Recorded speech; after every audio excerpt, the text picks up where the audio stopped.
নমস্কার, কেমন আছেন সবাই? মধু অর্জুন ফ্যামিলিস চ্যানেলে নতুন একটি ব্লগে আপনাদের জানাই অনেক অনেক স্বাগতম। আশা করছি প্রত্যেককে ভালো আছেন আর আমরাও বেশ ভালো আছি। আজকে পহেলা পৌষ, এখন বাজছে রাত্রি 8টা। আজকে হচ্ছে আমাদের বড় মায়ের পৌষল্লি। পহেলা পৌষ মানে সোনামুখী সকল দেব দেবীগুলোর এক এক পুজো কমিটিগুলো নরনারায়ণ সেবা অনুষ্ঠিত করে এই পুরো পৌষ মাসে, যা আমরা বলে থাকি পৌষল্লি। শুরু হলো আজ থেকে। পহেলা পৌষ মানে সন্ধ্যে 7টায় বড় মায়ের মন্দির। সকল ভক্তদের করি আহ্বান, জয় বড় মায়ের জয়। এই যে দেখতে পাচ্ছেন আমাদের ছোট্ট ছোট্ট বাচ্চারা যে যার মতো করে আনন্দ করছে। এখানে অনেক সুন্দর করে ডেকোরেশন করা হয়েছে। মায়ের মন্দিরটিও লাইট দিয়ে সাজানো হয়েছে। এখানে মায়ের মন্দিরের যে প্রাঙ্গণটা আছে সেখানটাও বেলুন দিয়ে লাইট দিয়ে সাজানো হয়েছে। আর এই লাইটটাতে এই ছোট ছোট ছেলেরা খুব মজা করে খুব আনন্দ করে খেলা খেলছে। আর আমার এই ছোট বেটু ও তারাবাতি জ্বালাচ্ছে। তো সবশেষে এদিকে দেখলাম বড় মায়ের পুজোয় বসেছে। তো ওই দিক থেকে একটু এদিকে আসলাম, মায়ের মন্দিরে এসে দাঁড়িয়ে একটু মায়ের পুজো দেখছি। বেশ ভালো লাগে জানেন আজকের এই দিনটিতে, কারণ যে কার্তিক মাসের যে অমাবস্যা ধরে মায়ের পুজো করা হয় সেই দিনটা তো ঠিক এরকমই ধুমধাম হয়।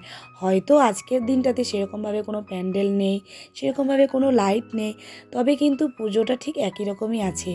তো এদিকে দেখতে পাচ্ছেন এরপর মায়ের প্রসাদ বিতরণ করা শুরু হয়ে গেছে। সবাই নরনারায়ণ সেবার জন্য সবাই বসে পড়েছেন। আর এই যে এদিকে দেখতে পাচ্ছেন লাইটগুলো কি সুন্দর লাগছে না? তো যাই হোক, এই যে আমি দেখাতে পারলাম, জানি না কতটুকু দেখাতে পেরেছি। আমি সাধ্য মতো এবং আমার চেষ্টা মতো আমি দেখানোর চেষ্টা করেছি। অবশ্যই আপনারা দেখবেন, যারা দূর দূরান্তে আছে তারা আমার এই ব্লগটি দেখতে পাচ্ছেন, তারা ব্লগে আজকে দেখুন যে বড় মায়ের পৌষল্লির দিনে কীভাবে নরনারায়ণ সেবা করানো হয়, কীভাবে পুজো মায়ের হয় এবং বাচ্চারা সব নিজেদের মতো কীভাবে আনন্দ করা হয়, সেটাই আজকে আপনাদের কাছে আমি তুলে ধরলাম। এদিকে মায়ের মহাভোগে রয়েছে কমলা রাইস, ফ্রায়েড রাইস, পায়েস, বোঁদে, পকোড়া, খিচুড়ি, বাঁধাকপির তরকারি ও সাথে রয়েছে আমড়ার টক। ব্যাস এটুকুই আইটেম ছিল। আর এই সকল বিতরণ করছে আমাদেরই সব পাড়ার ছোট্ট ছোট্ট ভাইয়েরা, দাদারা ও আরও আমাদের বড় বড় সম্মানীয় ব্যক্তিরা সবাই নরনারায়ণ সেবাতে সহযোগিতা করছে। এবং খুদে খুদে ছোট্ট ছোট্ট বাচ্চারাও আছে, অংশগ্রহণ করেছে নরনারায়ণ সেবার জন্য।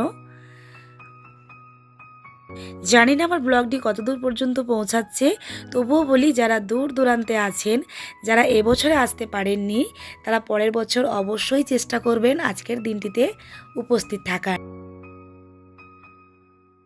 ডেট হচ্ছে পহেলা পৌষ, প্রত্যেকটা বছরই সেম দিন, কোনো রকম ডেট চেঞ্জ হয় না। আর ওই যে দূরে দেখতে পাচ্ছেন আমার দাদা এখানে গান করছে, মায়ের আরাধনার জন্য শ্যামা সঙ্গীত গান গাইছে। যেহেতু বুঝতেই পারছেন কপিরাইট হয়ে যাবে, সেই কারণে আমি এখানে আর গানটা দিতে পারিনি। যারা যারা আমার এই ব্লগটি প্রথম থেকে শেষ পর্যন্ত দেখলেন তাদেরকে জানাই অসংখ্য অসংখ্য ধন্যবাদ। তো আজকে বড় মায়ের নাম নিয়ে সবাইকে জানাই শুভরাত্রি। ভালো থাকবেন, সুস্থ থাকবেন, দেখা হবে নেক্সট ব্লগে। বাই।